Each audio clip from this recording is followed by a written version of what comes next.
অল্প সামান্য পরিমাণে একটু লবণ দিলাম, দেখি গরম হয়েছে কিনা। বিসমিল্লাহ। ব্যস্ত হয়ে গেছে, অনেক সুন্দর হচ্ছে। এখন আমরা তুলে ফেলবো। হয় রোস্টে মুরগিটা দিয়ে দিলাম। ফার্মের মুরগিটা রোস্ট করতেছি।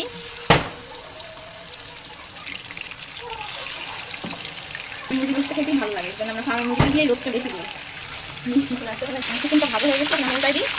বেশি কুক ভাববো না, বেশি ভাবলে শক্ত হয়ে যাবে, তাই হালকা একটু মানে আমাদের এই পাশে বাড়ির বাচ্চারা নতুন বসে আসতে আসতেই তারা বাজানো বোম বাজানো বাজাতে শুরু হয়ে গেছে। চিকেনটা হয়ে গেছে, এখন আমার টুকোটা চিকেনটা ভাজি হয়ে গেছে। এখন তুলে দেবো।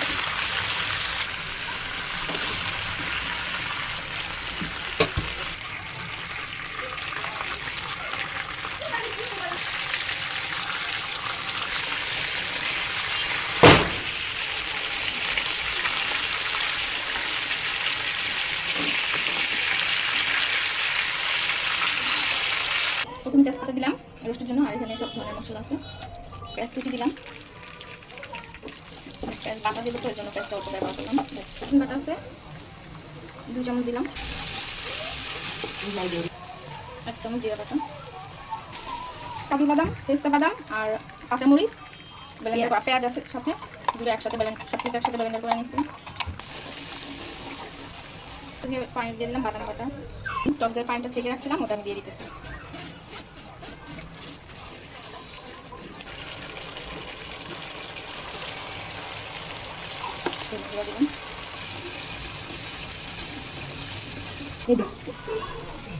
স্বাদ মতন লবণ, প্যাকেটের মশলা ভিতরে আপনি গুঁড়া দুধটা পানি দিয়ে গরম করে রাখছি, এটা একটু দিয়ে দিতেছি কষানোর জন্য ভালো করে। জল দিতেছি পরিমাণ মতন।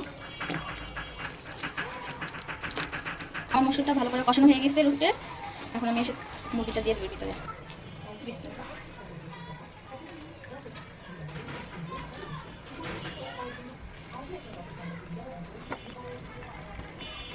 ভালো করে মশলার সাথে মিশিয়ে নেব।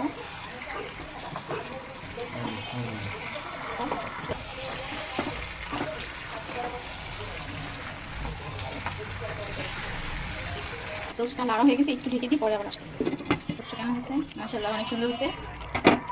এখন আমি এর ভিতরে দুধটা দিয়ে দেবো, যে দুধটা পাউডার দুধটা আমি গরম পানি দিয়ে করেছিলাম।